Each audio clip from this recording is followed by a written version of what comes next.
For most of history, human flight was an impossible dream. It did not become real until 1783.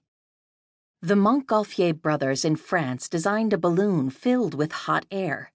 The balloon was made of fireproof fabric. It was about 33 feet across.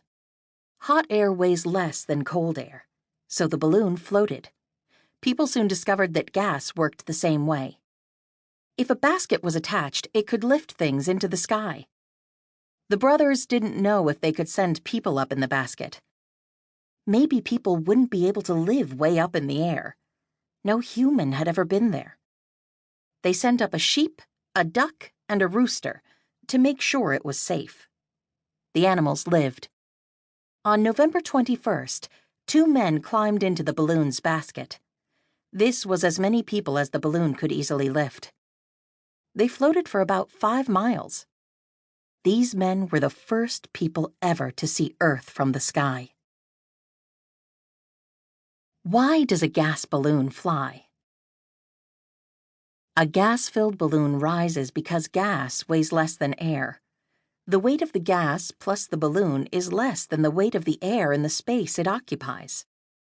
If too much weight is added or too much gas is removed, it will not be able to rise.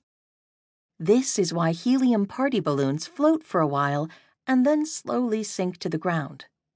The helium is escaping. When there is too little helium, the weight of the balloon pulls it to the ground. Gas balloon pilots control their balloons by changing the weight.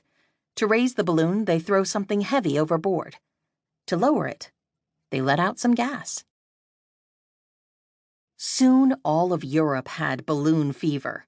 Everyone wanted to fly. But it was risky. A fire had to be kept burning in the basket so the air in the balloon would stay hot. And balloons were hard to steer. You might end up anywhere. Only a few months after the first hot air balloon flight, 3 Frenchmen launched a balloon filled with hydrogen. This is a gas 6 times lighter than hot air, so a balloon filled with it could float without needing a fire. Gradually, people figured out how to steer balloons. In 1785, one flew over the English Channel. Armies tried using balloons to observe the enemy, to get supplies over enemy lines, and to make maps. But for the next 100 years, they were mainly just an exciting way to have fun. In 1863, a German count named Ferdinand von Zeppelin came to the United States.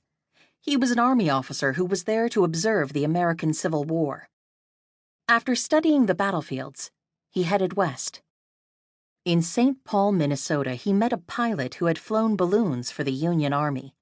Now this pilot took people up in his balloon. Zeppelin seized the chance. He never forgot the excitement of seeing the Earth from the air for the first time. For the next 20 years, it stayed in the back of his mind. He was sure the simple balloon he had flown in could be turned into something that would change the world.